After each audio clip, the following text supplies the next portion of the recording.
21 رمضان مبارک سیدنا مولا علی رضی اللہ تعالی عنہ علیہ السلام کا یوم شہادت بھی ہے. اور غزوہ بدر کا اگر ذکر ہو تو مولا علی کا ذکر نہ ہو تو زیادتی والی بات ہے. 70 سردار غزوہ بدر میں کافروں کے قتل ہوئے، جس میں سے 24 سردار مولا علی کے ہاتھوں واصل جان ہوئے. سیدنا علی کے اسلام کے لیے بہت کنٹریبیوشن ہیں، گھنٹوں مولا جا سکتا ہے.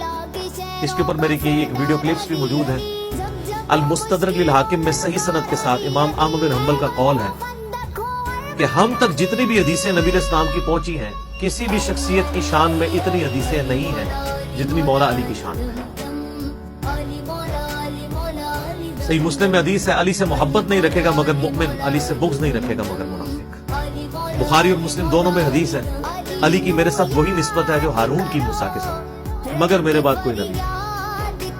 بخاری اور مسلم دونوں میں حدیث ہے، کل میں اس شخص کے ہاتھ میں جھنڈا دوں گا جس سے اللہ اور اس کا رسول محبت کرتے ہیں، اللہ اور اس کا رسول اس سے محبت کرتے ہیں، وہ اللہ اور اس کے رسول سے محبت کرتا ہے، اور اللہ اور اس کے رسول اس سے محبت کرتے ہیں. اس سے بھی بڑی بات. صحابہ کہتے ہیں میں پوری رات نیند نہیں آئی کہ وہ خوش نصیب کون ہے.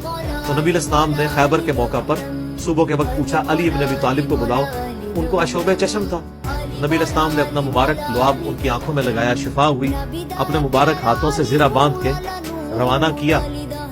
کئی ہفتوں سے جو خیبر کی فتح نہیں ہو رہی تھی، اللہ تعالیٰ نے مولا علی کے ہاتھوں مسلمانوں کو فتح دی، اور مرہب کا بھی قتل ہوا. صحیح مسلم میں ڈیٹیل حدیث آتی ہے کہ مرہب کو قتل کیا، اور وہ بہت بڑا جنگجو تھا، اس کے مقابلے میں کوئی نہیں آتا تھا. پھر غزوہ خندق کے موقع پہ بھی آپ کو پتا ہے، یعنی پوری زندگی ان کی بچپنے سے لے کے شہادت تک اسلام کے لیے قربانی ہے، نہ ختم ہونے والا ٹاپک ہے. تو اللہ تعالیٰ مولا علی رضی اللہ تعالیٰ عنہ پر کروڑوں رحمتیں نازل فرمائے، اور انہوں نے اسلام کی خاطر جو کچھ کنٹریبیوٹ کیا ہے، اللہ تبارک و تعالیٰ اس کا بہتر نعم البدل کو عطا فرمائے. یقیناً ملنے والا ہے، اس میں تو کوئی شک ہی نہیں ہے. جامعہ ترمذی میں حدیث ہے حسن و حسین جنتی نوجوانوں کے سردار ہیں، اور سنن ابن ماجہ میں حدیث ہے حسن و حسین جنتی نوجوانوں کے سردار ہیں، وَأَبُوهُمَا خَيْرُهُمَا، اور ان کے والد ان سے بھی بہتر ہیں. تو یہ اللہ تعالیٰ نے فضائل عطا فرمائے.